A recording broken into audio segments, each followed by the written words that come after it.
I'm Paulina Leiser, producer of Focus Today.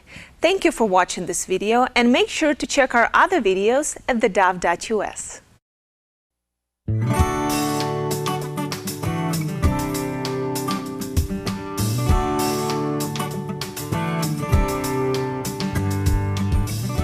Welcome back to Focus Today. I'm Jerry Bilden. With me today, it is Mr. David Crowder, hailing from Texarkana, Texas, but I don't know if you're there anymore. Where are you calling in from, David?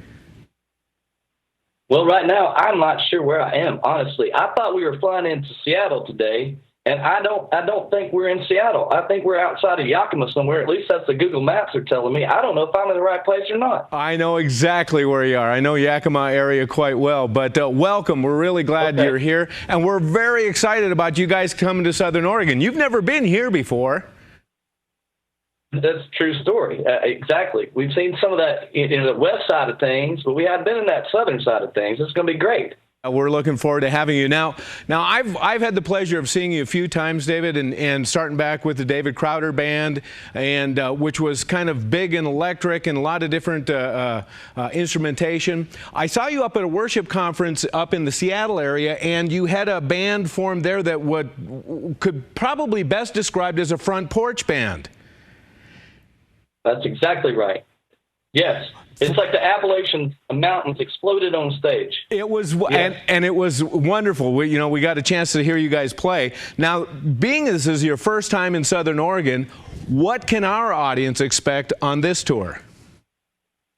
Well, some of that is still in play. I mean, I can't get rid of the banjo and the fiddle. That's just part of life now. It's part of life. But we got this new record coming out called American Prodigal, and I would say if the Neon Steeple record, which was the first record in this solo endeavor called Crowder, now it's all my fault. It just means I don't have any blame to spread around. It's all my fault now. Okay. That's what it means. Okay. That's the only thing really different.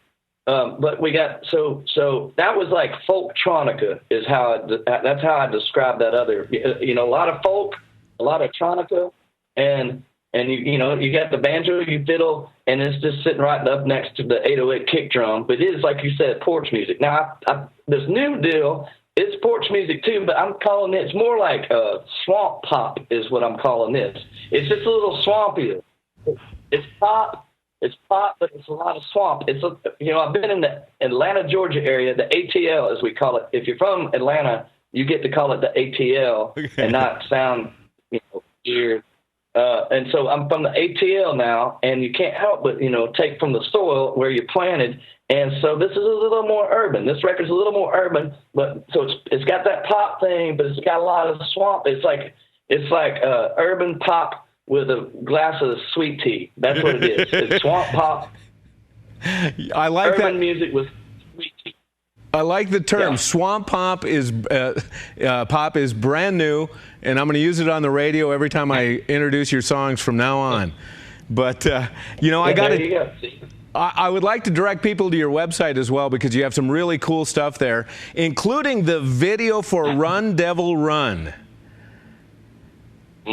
That's the first one out the door. Yeah. Drive that Camaro.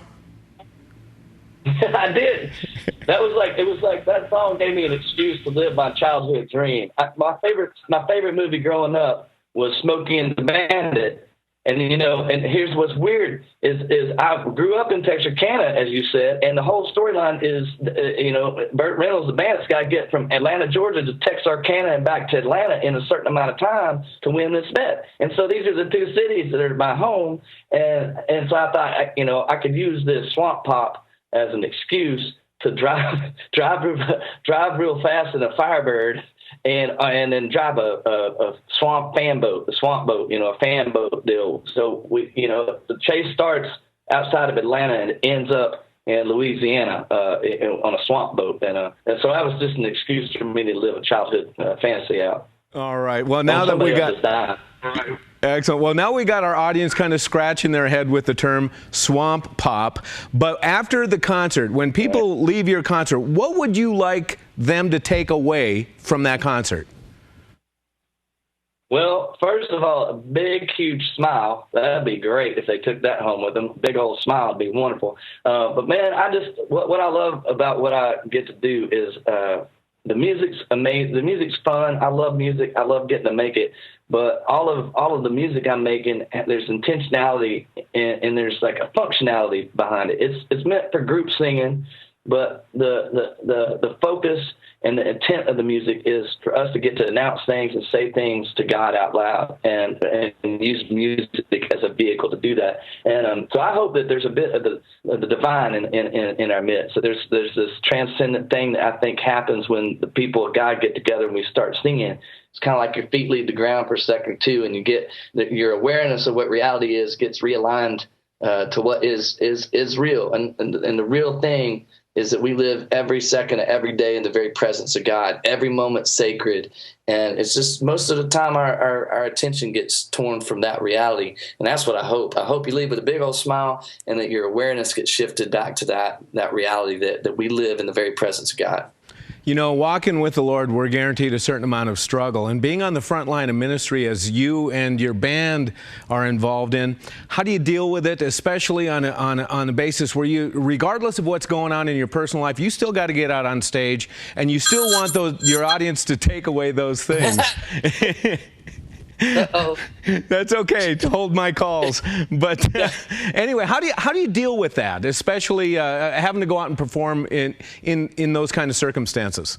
Well, I think it's I don't feel very much different than pretty much anybody that's trying to follow Jesus, and you got to go to work. You got to be with your family. You got to be stuck in traffic. All these things that are just, what we busy ourselves with day in and day out. I think we're all in the same boat. And for me, what's most helpful is surrounding myself with people whose intention is the same as mine, is to try to follow Jesus the best we can. And when you're around those type of folks, they pull you out of the mundane and get your focus back into the real, as I like to call it. And I just got the best people in the world around me. In fact, my little lady that was just calling, she's about the best one there is at keeping your feet on the ground and your eyes ahead and trying to be a better person, trying to follow Jesus the best we can is what the intention is. Now, being out on the road as you are, I'm sure you've had a lot of different fan encounters and fan stories. What's the best fan story you have? Oh my word! I've got some nutty people out there, man, and they're my favorite. They are nuts, man. There's this one guy that we were hanging out afterwards, and he was kind of like I could tell he was wanting to ask me something like, what's the deal? What can I do, man? Like you seem, what can I do? And he said, man, would you mind signing my car? And I was like, wait, what? And yeah, he's like, man, just come sit in my car with me and like sign it. And I'm like, that's so weird. I'll do it. Absolutely, I'll do it. And he had this beautiful Impala. It was like the most gorgeous thing ever. And I'm like, I can't ride on your car, bro. And he's like, no, just ride on the dash right there. I'm like, okay, man, because vandalization's my favorite thing to do. And now you're giving me permission. So that guy. He was a treat. But man, I tell you what's amazing is just hearing story after story about how music can change a life. Just a few words and a bit of melody strung together in a certain way can just change the course of somebody's life. This one gal was telling me that she was on the high interstate headed to she was married, and she was headed to meet this guy that she was having an affair with. And a song came on, this Come As You Are song that I had on the last record. And she said she pulled over to the side of the interstate, just started weeping and, asked God for forgiveness, drove straight to her husband's work, told him everything. And it's been about a year and a half or so. And they're just like so in love now. And to think that a song, just a bit of thing, breathed. I remember sitting on Matt Maher's front porch when we started that song and talking about life, and how the grace of God covers us all and finds us where we are, right? And he loves us in our present tense. He doesn't love our future self. He loves us exactly as we are in our present tense. And to think of that conversation and the song that came out of it, and then how it found that moment in time and space, it's crazy to me. So, man, I love it. I love that I get to do this, and I love that it's meaningful. Amen, brother. It is Dove Fest 2016, September 3rd at the Lithia Amphitheater in Southern Oregon. David Crowder's coming to visit us, and we can't wait. Thank you for your time today, and again, we look forward to seeing you at the concert. Absolutely. Can't wait to get there and come ready to sing. That's all I'm saying. Right on. Thank you. All right. Y'all have a great day. All right.